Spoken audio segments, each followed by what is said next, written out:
The second game against the Celtics a little concerned me a little bit because when you look at it, you don't have Jaylen Brown, you don't have Kristaps Porzingis playing, but then the Sixers didn't have like two role players playing, right? So when you have that, it's like, what's the trade-off, right? Would you rather have your stars or role players?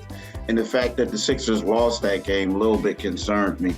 Right now, I look at them, I think that they're deeper than the Celtics, but at the same time, I think that they need a little bit of work in order for them to be on the same level as the Celtics or the Milwaukee Bucks when it really matters.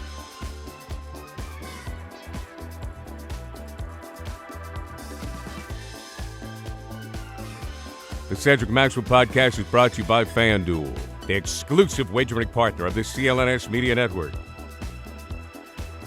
All right, it's another episode of the Cedric Maxwell podcast. He is Cedric Maxwell. I am Josue Pavone. We're joined by Keith Pompey, here to give us some of that Philly perspective as the Celtics and 76ers got a big matchup coming up this week. He's going to give us the lowdown, give us the scoop on what's going down in Philly. And Max, you're going to have to tell me what happened in Orlando with the Celtics. I mean, you saw that up close and personal. Another L for the Celtics. Coming from the Orlando Magic, man. It's we'll get into that in a little bit. But yeah, what's up, man? The L, Josue, it really wasn't the L because you're going to get these in the league, but the Celtics let go of the rope, and you don't see that from the championship. I mean, that's what I saw. I saw a Celtic team that played. How can you have Jason Tatum, Brown, Porzingis, Horford, White, and get outscored, have the team go on a 19-0 run on you? You get 2 points by chance. And that was the thing that kind of bothered me about it, is the fact that they didn't have a sense of urgency. And the biggest thing I'm looking at this team, just like I look at Philly, two teams, neither one of these teams seem like they know how to close. You get right there, you say, okay, we need to close the game out. Philly was ahead against Boston, 1-3. Boston gets ahead about Milwaukee by 20 points, wins by 3. You got to close these teams out. And that would bother me about the Celtic team right now and the 76er team. Right. Well, I'm glad you brought up championship caliber team because, Keith, your recent article talked about, asked the question rather, can this Sixers team, is this a championship caliber team when completely healthy? Now, right now, they're 11-5, 3-2 since that loss against the Celtics. But what have you seen thus far, right, since that against the Celtics? I mean, basically, the one thing that Cedric just said, like, they can't close. I mean, you look at last night, they were up by double digits late against Oklahoma City. And next thing you know, they needed Joel Embiid to hit 6 foul shots in the closing seconds for them to win the game. The thing is, I think the best performance that the Sixers had was their first game against the Celtics. Like, that was the best performance they had of the season. And, they almost let that slip away. But we saw some depth, we saw some things. But at the same time, I looked at it like that was the first time that the Celtics saw that variation of the Sixers. And it kind of like, it took them by, not a little bit by surprise, but, you're figuring out what these guys can do. The second game against the Celtics a little concerned me a little bit because when you look at it, you don't have Jaylen Brown, you don't have Kristaps Porzingis playing, but then the Sixers didn't have like two role players playing, right? So when you have that, it's like, what's the trade-off, right? Would you rather have your stars or role players? And the fact that the Sixers lost that game a little bit concerned me. Right now, I look at them, I think that they're deeper than the Celtics, but at the same time, I think that they need a little bit of work in order for them to be on the same level as the Celtics or the Milwaukee Bucks when it really matters. Well, right. The pieces from the James Harden trade, I'm sure it'll take some time. Yeah. Well, it'll take some time, but at the same time, it will take some time. But the thing is, I think that they're going to take time. Now, I do like what Nico, or Nick, whatever he wants to call himself, because he says you can call me whatever you want. So, like, some people just call him Nicholas, right? So the thing about him is, I think that he adds a lot. I think that when Kelly Oubre comes back, he'll add a lot to it as well. However, my only concern is that, is Tyrese Maxey going to continue to ascend? On the defensive end, like I'm still waiting for Boston's guards to just get off against them, because like basically the Sixers have a hard time defending all-star guards. Like, elite guards have scored 30 points with them with ease. So the only thing is, when you look at the Celtics, they've been hovering around the 18, 20, but at the same time, that it's going to happen. Now, are the Sixers good? Yes, they are a good team. However, it's just that I don't know if they can match up against them in a 7-game series right now. I just don't. Yeah, I think that if I look at the 7-game series, I favor the Celtics because I think their starting 6 are better overall than the 76ers. 76ers have a neutralizer when they have Joel Embiid, one of the best players in the league. But is Tatum going to start to ascend to that level? Is Brown going to play at the level that everybody said, he's the highest paid player right now in the league? And I hate saying that, but he's the highest paid player in the league. Will he ascend to that level? Because so far it's been patchwork. There's some nights when they're really good. Derek White has been good, but the Celtics can get you with either hand. They can get you with left hand or right hand. When they got Derek White playing, they got Drew Holiday. Their guard tandem is crazy, and to the point that the craziest part is that Drew Holiday is so effective on the defensive end. They start him out on Joel Embiid. Yeah. They start him out on some of these big monsters. Yeah. You go, how can you have? But he keeps them away from the basket. But when Joel Embiid finally sits down and wants to get to the basket against Drew Holiday, there's nothing he can do. But just the fact that they start him out on Joel Embiid, that to me says something really impressive about that kid and how they feel about it. Yeah, it's funny. Yeah, when he gets on the switch. Oh, yeah, I'm sorry about that. Yeah, but you know what? And Max, you raised something that was really key, because they used to do that before, right? The Celtics, they would put a guard on Joel, and then all of a sudden you saying, are they still going to be able to do it? And they still having this success. The one thing that the Sixers need to get over and get past, and the Celtics really haven't done that yet, but the Sixers right now, the kryptonite that teams have using against them, are being extremely physical against them, against Joel Embiid, and attacking Maxey on the defensive end. So those are two things that the Sixers have to get past. But you look at the Celtics and you figure you got Drew Holiday, leaning up on them and stuff like that. And in the past, Boston used to always just try to run Joel, let him get as many points as he could, and gun and all this. And next thing you know, everybody else is cold. But I think that right now in the Sixers, the big key for the Sixers are people are getting physical with Joel and they keep attacking Tyrese. That's a maturation that the Sixers have to get past.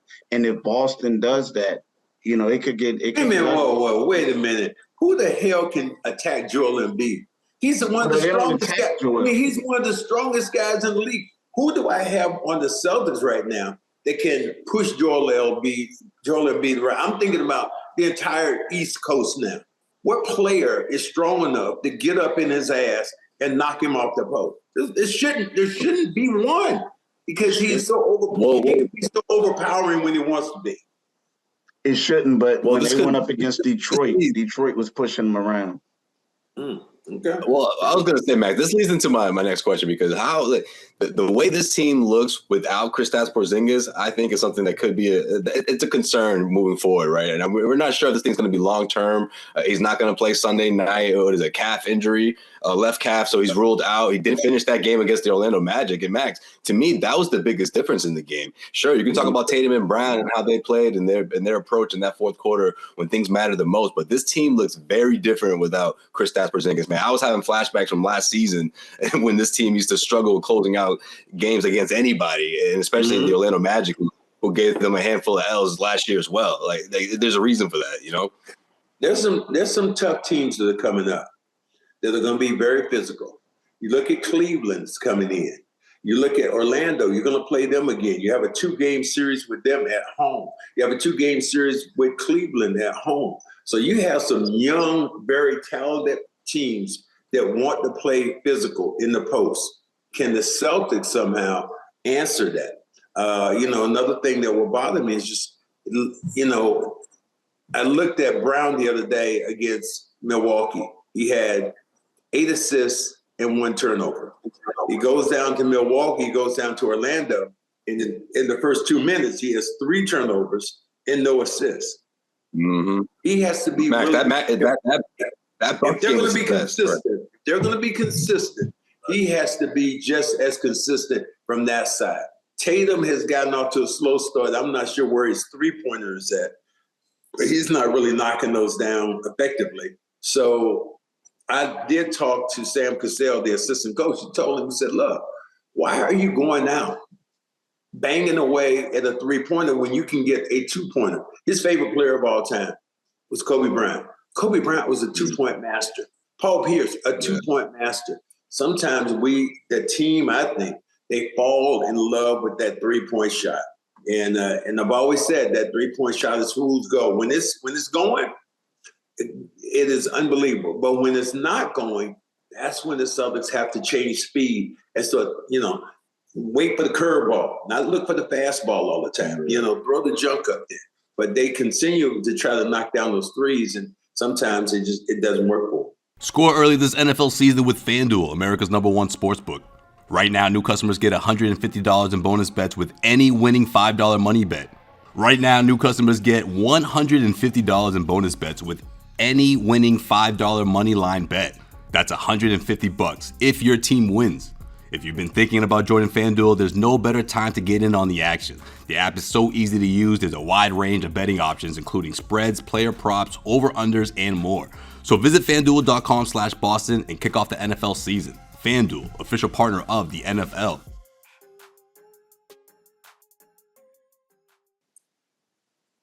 Keith, that was the case against the Sixers, right? I mean, that loss for the Sixers against the Celtics, I mean, they couldn't miss a shot. Sam Hauser, who's continuing to light things up from that point of from that end of the floor, but it's the defense that's been concerning for sure. I mean, especially when you talk about closing out games. And Keith, before we started recording, we were sort of getting into the biggest piece I feel like has been missing for Philly, which is Kelly Oubre. What's the latest with him in this situation with Philadelphia Police Department releasing a statement and conflicting reports saying that what he said may not line up with exactly what the evidence was stating? What's the latest with Oubre, and when can we expect to see him back? I mean, we could see him back in time for the Boston Celtics game. I mean, you could. Okay. In regards to Kelly, is one of those things where, the police officers are saying, the cameras, there was no evidence that they saw on any of the cameras that they had that they saw of a hit and run. However, they are saying that they're not saying that he's lying. They're trying to make that point of that, but they're just saying they just don't have any evidence of it.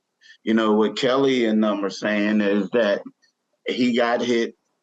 He doesn't know exactly where he was hit at, but he was hit, right? And when they should have been in that press conference with Nick Nurse, man. That pregame, Keith, that was one of the more, that was different. That was a different presser. I've never been in something like that before, man. You can just feel the tension with all the back and forth. Yeah, I mean, and so Nick is saying he believes him, this and that. I think what everybody's thinking, I think with the cops, with the Sixers, and everyone is hoping that this thing just goes away. Like the cops will let it be known that they didn't find anything, right? There were people there were like store owners on that block that submitted 2 hours worth of video saying that they didn't see anything. Then next thing you know, somebody in Kelly's camp released a video of him coming to his ring, his ring is a ring camera. That was his kid. Someone from his camp did that. Oh man, people see it'd be the people Max. Geez. Your own people. I guess they felt that would help him out, but then all it did was raise more questions because no one said anything about a bicycle at first. So, it's one of these things where now the narrative is like, yo, he's coming back. He's about to come back and help the Sixers. So it's one of the things where everyone wants it to go away. But the one thing I will say about them is they won their first game without him, right? But since then, it's been a struggle. I mean, it has. They struggled without him.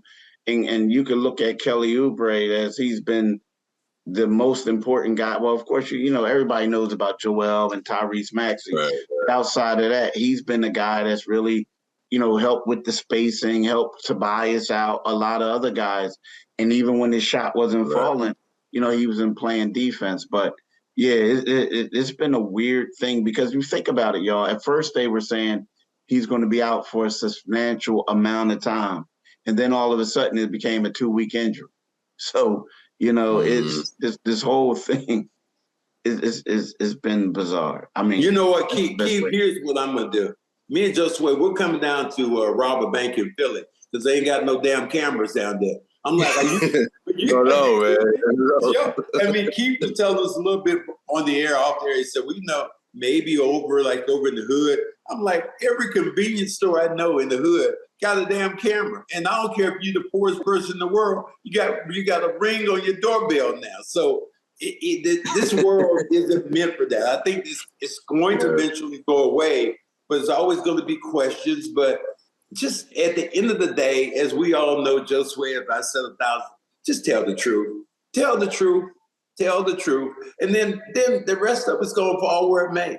If he was on a bike, if he was on a motorbike, whatever he was, a player is going to get some leeway as long as he comes back to play. Right. But those questions about his credibility, that lingers with a team. I'm a big Tyrese Maxey fan. That is my main question. Can he continue to be at an all-star level? Because maybe teams are starting to figure him out a little bit. He has this tremendous foot speed. Keith, you and I know he's going to go right. Damn it, if I'm playing him, he's going to go left. But and most teams say, okay, you want to go right, go right. You can't stop him going right. So it's always the teams that you see for the second time after they see you the first time. Celtics figured out a few things about him when they played him the second time, because I did talk to Sam Cassell and he said, look, this is some of the things we have to do against Tyrese Maxey. Yeah, you're right. Sure. And that's what teams are doing. They're trying to make him go left, but also teams are attacking him on the defensive end, like recently. And what they've been doing is it's funny how they've been closing out. Like they've had Pat Bev in the closing out games. And then all of a sudden, then they realize, well, we had Pat Bev out. So I'm in there. So we had to take out Nico Batum, and they didn't want to do that. So the last game, Tobias Harris didn't close out the game. So it's weird because you're doing all this and you're losing stuff on the back end because of that. So a lot of teams, I'm telling you, a lot of teams have been attacking Maxey. And Maxey, you know what? He's had 12 block shots so far. But again, those are a lot of help things or this and that. Yeah. But people will say, you know what? If he's going to block a shot, let him block a shot. But we're going to attack him. And the thing is, that's something that the Sixers got to shore up. You know what I mean? Because, and I like Maxey, but at the same time, they got to shore that up because I'm pretty sure Sam Cassell and other people are going to say, it's a copycat league. Let's do the same thing to him. Let's see how good he is on that island. Yeah, one thing that happens when people say you block shots, and it's just like Rondo was great at making steals. But you can make steals, and what it does sometimes doesn't mean you're a good defender. It means you might over gamble, or you're beaten going back door because you block somebody's shot.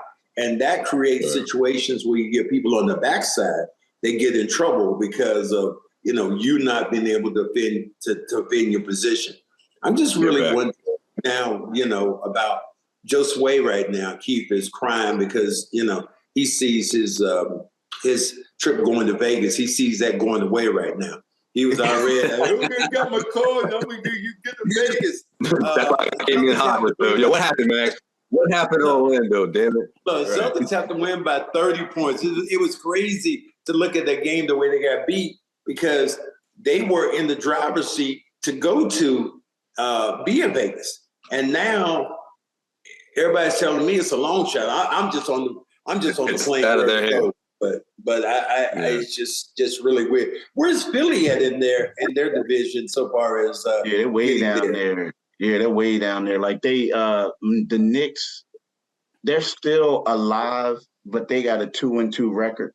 You know what I mean? So like a lot of teams have to lose, but they would have been eliminated if Miami would have defeated the Knicks, but the Knicks won, so they're still alive. But at 2-2, I mean, they lost at home to Cleveland and they lost at home to Indiana in that thing. So yeah, they're like the eighth, number 8. But I don't see them going there. Like, so you ain't going to Vegas either.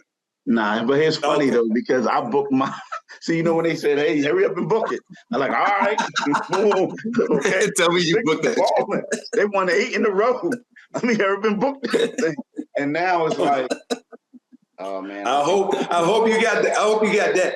Joe said when they have that button up there, you can say, "I accept this to protect me." I hope you match that button. Yeah, that's what they said. They said if your team doesn't make it, you're done. Like, don't worry about it. So, yeah, you did better than me, man. That was good. I mean, at least you set yourself up perfectly in case it happens. So that's good. We're driven by the search for better, but when it comes to hiring, the best way to search for candidates isn't to search at all. Don't search, match with Indeed. If you need to hire, you need Indeed. Indeed is your matching and hiring platform with over 300 million global monthly visitors according to Indeed data, and a matching engine that helps you find quality candidates fast. Ditch the busy work, use Indeed for scheduling, screening, and messaging so you can connect with candidates faster. And Indeed doesn't just help you hire faster. 93% of employers agree Indeed delivers the highest quality matches compared to any other job sites, according to a recent Indeed survey. One of the things I love about Indeed is that it makes hiring all in one place so easy because it knows exactly what I'm looking for. It gives me the top candidates that I need, that enables me to comb through the other applicants and get right to the top to what I'm looking for. Leveraging over 140 million qualifications and preferences every day, Indeed's matching engine is constantly learning from your preferences. So the more you use Indeed, the better it gets. Join more than 3.5 million businesses worldwide that use Indeed to hire great talent fast. And listeners of the Cedric Maxwell podcast can get a $75 sponsored job credit to get your jobs more visibly at Indeed.com/Maxwell. Just go to Indeed.com/Maxwell right now and support our show by saying you heard about Indeed on this podcast. Indeed.com/Maxwell. Terms and conditions apply. In the minute I've been talking to you, 23 hires were made on Indeed, according to Indeed data worldwide. Get unparalleled access to job seekers with over 350 million monthly unique visitors globally, according to Indeed data, and an extended reach through Glassdoor. That's Indeed.com/Maxwell. Terms and conditions apply. Need to hire? You need Indeed. Yeah, my last question, I'm going to get you out on this one, man. You talk about the second unit, right? Philly has a deeper bench than Boston. Max, I guess my question for both of you guys, Max, what are you concerned about in terms of like that second unit? Do you think these guys are going to figure it out? Do you think, I mean, we know what 6 through 7 look like, right? But again, with this Porzingis injury moving forward, do you wonder, do these guys go out and eventually get some help outside of the roster that they have, or do you see something in-house that can be reliable for Joe Mazzulla? Well, I look at Hauser. I look at what he's able to bring to the table. I think that your guy Pritchard has been pretty good. Their bigs have not been bad. It was they've suffered more than anything on the defensive glass, giving up too many second chance opportunities. Down in Orlando, they killed them. They kept getting rebound after rebound. They have to be a better rebounding club, and that's going to be the difference. I like some of the pieces they have. Is Davison ever going to be a player for you? Are you looking at that? Is that going to be one of the things? Is what your first 6 have, and then you look at Pritchard, and then you look at Hauser. Jordan Walsh was recalled. He's up in the G League, so we can see if he gets a shot. But so Josue, you're dependent on that? Let me ask you. No. Well, damn it, don't give me I'm just little news in there. Okay? Don't give me no bullshit you ain't gonna use it. Well, I know you're not gonna throw his name in there, so I was like, let me put him in there real quick and see how Why you respond. are you putting his name in there, Josue? Why? Here's the response. Because they're thin, man. They're paper thin up front. Because you're paper thin doesn't mean you can get somebody who isn't going to effectively. Mahalik might be able to do something. He's a scorer. Listen, you know what? Before Celtics fans get upset though, Cornette gave you some quality minutes, but then those extended minutes, it ran its course, man. Like I love. You can't keep him out there as long as you did. I love Cornette's minutes. Cornette comes in, he's a big. He does what he needs to do. He'll block a shot occasionally. He'll score around the rim. He'll take good picks. The thing I like about Cornette is the fact that he comes in. He's not going to move the needle negatively. It might inch up positively. And I think that's a good thing for the Celtics. But, you can always use another player, as you go on. But, man, it's just kind of crazy to watch that team right now and to see them in the last – I don't think they really played well against maybe the second quarter against Toronto, where they went up by 18. But since then, this team has been spotty at best. And even you said against Milwaukee, they go up against Milwaukee and go up 20. But then Milwaukee had a chance to tie the game at the end. Nah, great teams and good teams put their foot on you, and then they mash, and they don't let you get up. They do not allow you to get back in the game. When they bury you, damn it, they bury you. I mean, it's like Smokey the Bear when he said, what do you do to a fire? You drown it, then you drown it again, and then you drown it again. That's what you do. That's what you have to do if you get teams down. I didn't know he said that. But, yo, Keith, which names pop up when you think of the second unit, Philly second unit?